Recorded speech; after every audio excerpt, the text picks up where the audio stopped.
Hai, halo. Berjumpa lagi dengan saya Mahardika di Fisika Isi. Dan pada video kali ini kita akan membahas tentang aplikasi dari konsep momen gaya dan juga momen inersia pada beberapa permasalahan dalam gerak melingkar. Mari kita ikuti pembahasan. Oke, jadi kayak gini. Jika di kelas 10 kita belajar tentang gerak lurus, pada saat kita ngomong tentang gerak lurus dan kita berbicara tentang penyebab terjadinya gerak lurus, maka yang kita bicarakan saat itu adalah gaya, dan persamaan yang kita gunakan untuk menganalisis masalah-masalah pada gerak lurus itu adalah sigma F-nya sama dengan M dikali A. Harus diingat bahwa F ini adalah besaran vektor dan A adalah besaran vektor. Nah sekarang, karena saat ini kita berbicara tentang dinamika gerak rotasi,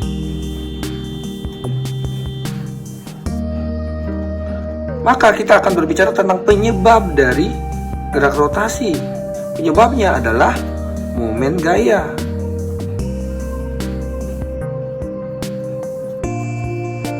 Jangan lupa momen gaya itu persamaannya adalah R dikali F. R adalah lengan gaya dan F adalah gaya yang bekerja. Selanjutnya, jika di gerak lurus kita mengenal penyebabnya adalah gaya, kemudian di gerak rotasi itu penyebabnya adalah momen gaya, kemudian di gerak lurus ada juga besaran yang menyatakan kemalasan sebuah benda untuk bertranslasi, yaitu bergerak dalam lintasan lurus. Di gerak melingkar kita juga mengenal besaran yang sama. Besaran itu namanya momen inersia dan sudah kita pelajari di sesi sebelumnya. Nah, di gerak translasi persamaan yang kita gunakan adalah sigma F adalah M kali A. Di gerak rotasi persamaan yang kita gunakan adalah sigma momen gayanya sama dengan I dikali alfa, di mana alfa ini adalah percepatan anguler atau percepatan sudut, di mana percepatan anguler ini akan sama dengan A per R, di mana A adalah percepatan tangan sialnya, R adalah jari-jari benda yang bergerak melingkar atau bergerak dalam gerakan rotasi gitu. Nah sekarang kita lanjutkan.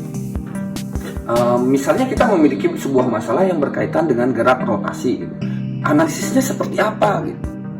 Nah kita akan yang pertama kali harus kita lakukan adalah, ini tipsnya ya, yang pertama kali harus dilakukan adalah mengidentifikasi geraknya.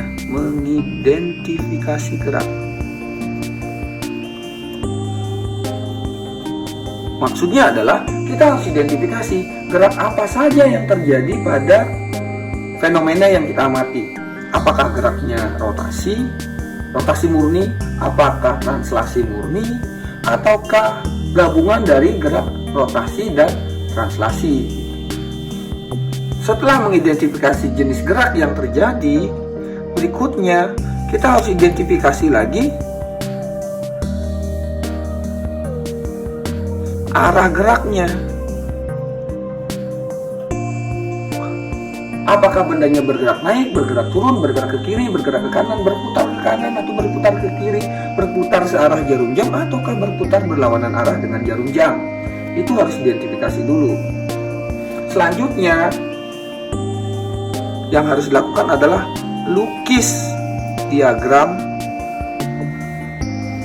gayanya. Maksudnya melukis diagram gaya, misalnya sebuah benda terletak pada lantai kayak gini. Kemudian gaya-gaya yang bekerja adalah, yang pasti karena benda ini punya massa, berarti ya mengalami gaya berat.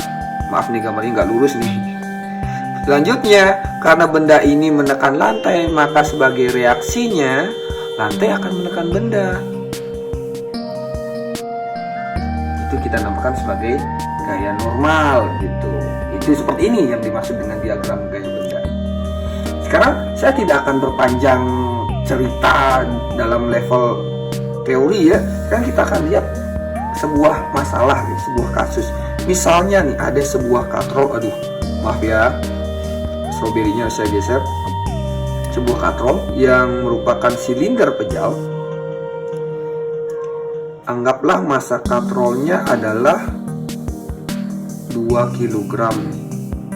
Kemudian katrol ini dipasangin beban yang terpasang dengan tali. Bebannya masanya anggap saja 3 kg. Nah, berdasarkan tips yang saya berikan tadi, apa yang harus kita lakukan? Yang pertama kali harus kita lakukan, kita lihat benda, ada 2 benda di situ. Benda pertama adalah benda 3 kg. Yang 3 kg ini gerakannya nggak muter-muter pastinya. Kalau kita lepas, bendanya pasti bergerak turun. Oke, ini benda ini nggak muter, dia hanya berpindah dalam lintasan lurus. Berarti dia mengalami gerak lurus. Dia adalah gerak lurus. Berarti nanti analisisnya yang kita gunakan adalah sigma F-nya sama dengan M kali A. Selanjutnya yang dialami oleh katrol adalah gerak rotasi. Katrol ini nggak pindah kiri kanan, nggak pindah atas bawah. Jadi yang dialami oleh katrol ini adalah gerak murni rotasi. Jadi analisisnya cukup menggunakan sigma momen gayanya sama dengan I kali alfa.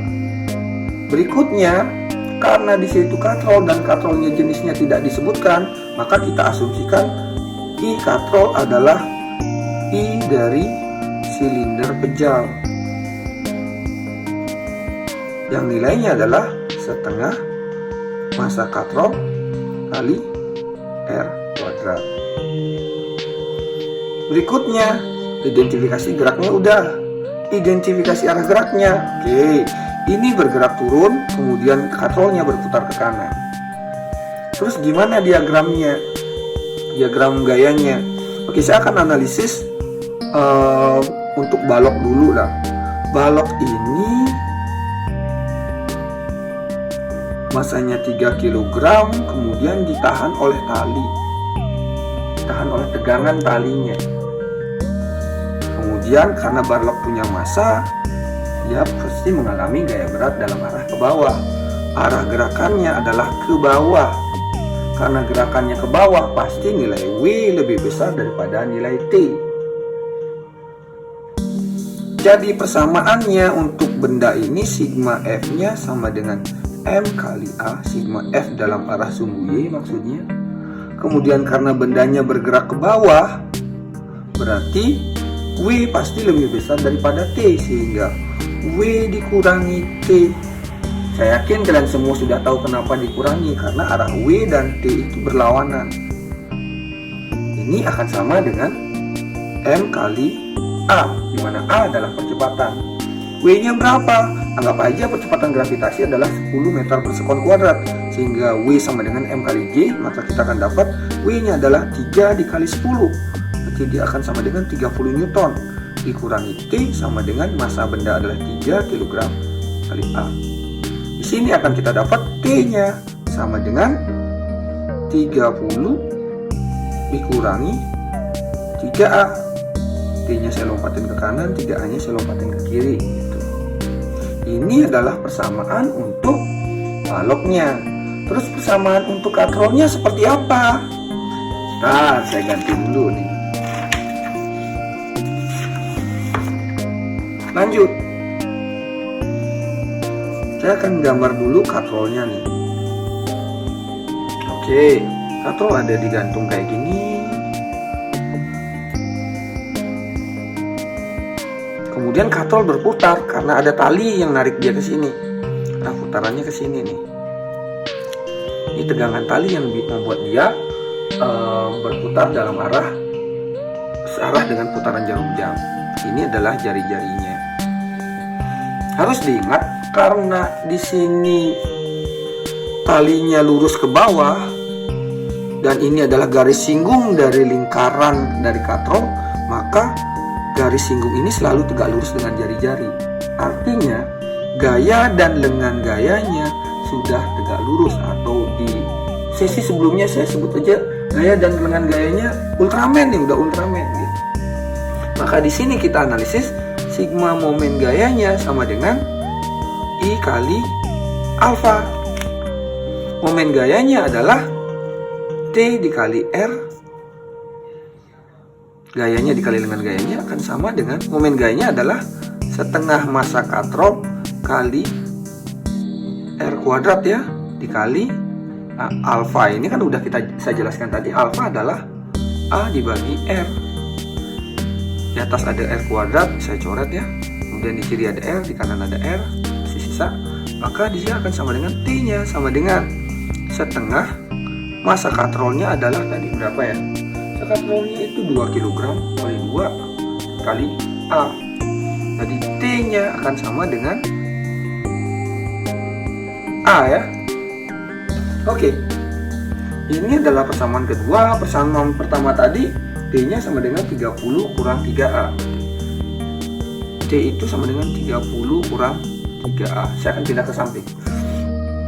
Karena T sama dengan A, kemudian T sama dengan 30 kurang 3A, berarti A akan sama dengan 30 dikurangi 3A. Dari situ kita kumpulin variabel A gitu. A ditambah 3A, ini nyebrang, jadi plus, jadinya akan sama dengan 30. Sehingga 4A sama dengan 30. A sama dengan 30 dibagi 4 sama dengan 7,5 meter per second kuadrat. Itu adalah percepatannya. Terus kalau misalnya ditanya berapa tegangan talinya, udah tinggal substitusi aja ke substitusi. Bener ya, substitusi ke persamaan yang tadi. Bisa menggunakan persamaan yang pertama, bisa juga menggunakan persamaan yang ini. Gampangnya sih pakai yang ini aja. T-nya sama dengan A sama dengan 7,5 Newton. Selesai gitu. Gampang kan? Oke, sekarang kita buat masalahnya jadi sedikit lebih kompleks dari yang tadi. Misalnya kayak gini. Dalam sebuah bidang, anggaplah bidang ini licin, dipasang sebuah katrol. Saya dari gampang aja, katrolnya saya anggap silinder pejal. Maaf, tulisan saya terlalu bagus. Ini adalah silinder pejal dengan massa 2 kg. Kemudian di sini dipasangin beban 3 kg. Kemudian di sini dipasangin beban 2 kg. Ini licin. Oke, selanjutnya jika kita ingin menghitung berapakah tegangan tali, berikutnya berapakah percepatan yang dialami, ya langkahnya juga kayak tadi. Pertama, identifikasi dulu geraknya. Oke, saya akan identifikasi yang 3 kg pasti bergerak ke bawah, yang 2 kg pasti akan bergerak ke kanan. Kemudian silindernya, karena ini bergerak ke bawah, ini bergerak ke kanan, muternya pasti ke situ. Selanjutnya, kita harus ingat bahwa untuk sistem yang kayak gini, tegangan tali di sisi sini dan di sisi sini nggak sama. Beda dengan saat kita kelas 10. Kita ngomongin maaf, dinamika gerak lurus di situ. Kita anggap T di sini sama dengan T di sini. Tapi untuk sekarang T-nya akan beda. Kita sebut saja ini T1 dan ini sebagai T2. Setelah itu arah gerak udah, sekarang kita akan analisis bendanya masing-masing. Saya akan mulai menganalisis dari benda yang 3 kg. Oke, ini benda 3 kg. Dia ditahan oleh tegangan tali. Dia bergerak ke bawah akibat W. Setelah menggambar gaya-gaya yang bekerja, kita udah tahu bahwa ini bergerak turun. Karena bergerak turun, maka W-nya pasti lebih besar daripada T. Berarti gampang aja, sigma F dalam arah sumbu Y-nya sama dengan M kali A. Yang menang kan W ya. Berarti W dikurangi T akan sama dengan 3A. 30 kurang T sama dengan 3A. Oh, T berapa nih? T1 ya tadi ya, T1. Maka T1 akan sama dengan 30 kurang 3A nih. Selanjutnya analisis yang 2 kg. 2 kg ini ada di bidang datar. Yang membuat dia bergerak adalah T2. Bayangin jika kita putusin T2 kemudian yang 3 kilo ini saya lepas. Kita putusin tali di sini, talinya di sini diputus, ini dilepas. Apa yang terjadi dengan 2 kilo? Dia tetap diam. Itu artinya yang menyebabkan dia bergerak adalah tali ini, sehingga saya gambar T2 inilah yang menyebabkan dia bergerak. Selanjutnya yang pada benda 2 kg juga bekerja gaya berat, dan benda ini bergerak ke kanan. Analisis gayanya gimana? Karena bendanya bergerak dalam arah horizontal, maka kita tidak menganalisis gaya-gaya yang bekerja dalam arah sumbu Y. Jadi cukup pikirin yang dalam arah mendatar aja.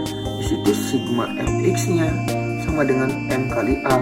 Di sumbu X cuma ada T2 aja, ya udah T2 sama dengan M-nya adalah 2A. Selesai sampai di situ. Terus apalagi yang harus dianalisis? Analisis katrolnya sekarang. Ini katrol itu muter oleh T1. Menurut dia T2-nya arahnya ke sini. Jika kita lihat, T1 akan menghasilkan perputaran searah jarum jam. T2, kalau dilihatin T2 aja, maka dia akan menghasilkan perputaran dalam arah berlawanan jarum jam. Artinya, putaran yang dihasilkan oleh T1 dan T2 itu berlawanan arah. Otomatis torsinya juga akan berlawanan arah. Sehingga kita tulis sigma momen gaya untuk katrol ini akan sama dengan I kali alfa. Momen gayanya dihasilkan oleh T1 dan T2, kemudian ini arahnya berlawanan, berarti akan, dan arah putarannya itu ke sini, maka yang menang adalah momen gaya yang dihasilkan oleh T1. T1 dikali R min T2 dikali R. Kenapa langsung kali R, nggak ada sin cosnya? Itu karena ya udah Ultraman, seperti yang sudah saya jelaskan tadi, bahwa garis singgung selalu tegak lurus dengan jari-jarinya. Ini akan sama dengan I-nya adalah setengah massa katrol kali R kuadrat, A-nya adalah A per R. Saya akan faktorkan T1 kurang T2 kali R sama dengan setengah. Ini habis ya, habis. Jadi akan sama dengan M katrol kali R dikali A. Oh, ada M. Jadi saya punya T1 kurang T2 sama dengan setengah massa katrol tadi berapa? 2 ya, 2A. Berarti T1 kurang T2 sama dengan A. Sekarang substitusi nih, T1 yang ini dan T2. Saya tulis di sini aja ya. T1 adalah 30 kurang 3A dikurangi 2A sama dengan A. Artinya di sini 30 dikurangi 5A sama dengan A. Berarti 30 sama dengan 6A ya. Maka akan kita dapat A sama dengan 30 dibagi 6 sama dengan 5 meter per sekon kuadrat. Terus berapakah nilai T1? T1 masukin aja, T1 sama dengan 30 dikurangi 3 dikali 5 jadinya 30 kurang 15 Newton. T2 nya berapa? 2 dikali 5 sama dengan 10 Newton. Gampang, gak ribet kan? Tetap pakai trik yang tadi. Terus misalnya nih, kalau misalnya bendanya ada di bidang miring nih, benda menggelinding di bidang miring. Oke, saya akan garis bawahi dulu menggelinding. Bendanya ada di bidang miring dengan kemiringan, anggaplah berapa ya, 30 derajat lah anggap ya, 30 derajat. Kemudian ada benda menggelinding. Oke, dia menggelinding ya. Kalau menggelinding artinya dia muter, kemudian dia juga berpindah ke arah situ. Anggaplah bendanya sekarang adalah bola pejal. Saya ngasal aja nih, bola pejal berapa ya, 500 gram lah misalnya, 500 gram. Kemudian kita ingin tahu berapakah percepatan yang dialami oleh bola pejal ini. Seperti langkah tadi triknya, identifikasi dulu gerakan apa aja yang dialami. Benda ini, bola pejal ini menggelinding, wing, berarti berotasi kan. Selanjutnya benda ini juga pindah dari sini ke sini, lintasannya lurus, berarti dia mengalami gerak lurus. Sehingga benda ini bisa disimpulkan mengalami dua jenis gerakan. Yang pertama adalah gerak rotasi, yang kedua adalah translasi gitu. Kemudian jika benda ini menggelinding, artinya ada momen gaya yang bekerja pada benda ini. Dan itu tidak mungkin disebabkan oleh gaya yang bekerja di pusat sini. Pasti ada gaya yang bekerja di permukaan sini. Dan itu dipastikan adalah gaya gesekan. Itu dulu nih. Tulisannya jelek gitu, mirip F gitu ya. Gitu F-nya. Nah, sekarang kita analisis gaya-gayanya. Ini adalah gaya beratnya. Tapi gaya berat ini tidak segaris dengan lintasannya, sehingga harus kita cari komponennya. Yang ini. Dan ini sama dengan W sin 30 derajat. Udah kita pelajarin di kelas 10 nih, nggak saya jelasin ulang. Ini adalah W sin 30 derajat. Sehingga analisis translasinya, oke, kita ngomong gerak lurusnya dulu. Translasinya itu akan sama dengan sigma F sama dengan M kali A. Berarti yang menang kan karena gerakannya ke bawah sini, maka yang menang W sin theta dibanding dengan F kan. W sin theta dikurangi F sama dengan M kali A. W-nya berapa? 500 gram nih. 500 gram itu 0,5 kg. 0,5 kg dikali G, G-nya anggap aja 10, berarti 0,5 kali 10 berapa tuh? 5 ya. 5 dikali sin 30 derajat. Sin 30 derajat itu adalah setengah dikurangi F sama dengan ini berapa? Setengah ya. Berarti sama dengan 0,5 A ya. Oke, maka akan kita dapat, kita selesaikan dulu, nyatakan F dulu. F akan sama dengan 2,5 dikurangi 0,5 A ya. Ini diam, ini pindah ke situ, ini pindah ke sini. Benar. Oke. Selanjutnya kita analisis total momen gaya yang bekerja pada benda itu sama dengan I kali alfa. Momen gaya yang bekerja pada bola pejal itu dihasilkan oleh gaya gesekan. Kalau W sin 30 derajat itu tidak menghasilkan momen gaya. Kenapa? Karena syarat momen gaya adalah yang pertama ada gayanya, yang kedua ada lengan gayanya. Sekarang bola ini kan berputar terhadap pusat masanya. W sin theta bekerja di pusat massa. Berapakah jarak W sin theta terhadap pusat perputarannya? Jawabannya adalah 0. Karena itu W sin theta tidak menghasilkan momen gaya. Jadi kita buang dia dari analisis ini. Yang menghasilkan momen gaya hanyalah gaya gesekan aja. Sehingga F dikali R-nya akan sama dengan bola pejal itu momen inersianya adalah 2/5 mr kuadrat. Saya gini aja. Oke. Sorry, A-nya nggak kecoret. R ini coret, ini habis, ini habis, ini habis. Sehingga F-nya adalah 2/5 dikali 0,5 dikali A. Itu berapa ya? 0,5 bagi 5, 0,1 kali 2, 0,2 ya. Dia akan sama dengan 0,2 A. Ini F-nya. Ya udah, sekarang kan gampang urusannya. F sama dengan 2,5 min 0,5 A. F sama dengan 0,2 A. Kita selesaikan. 0,2 A akan sama dengan 2,5 dikurangi 0,5 A. Kalau dikumpulin akan jadi 0,7 A ya, sama dengan 2,5. Saya ribet banget nih kalau ngitung pakai koma-koma kayak gini. Saya akan kali 10 di kedua sisi. 7A akan sama dengan 25. A sama dengan 25/7 meter per sekon kuadrat. Selesai. Demikian video untuk hari ini. Klik like jika kalian menganggap video ini bagus, dan jangan klik dislike jika kalian menganggap video ini kurang bagus. Cukup berikan saran demi perkembangan channel ini.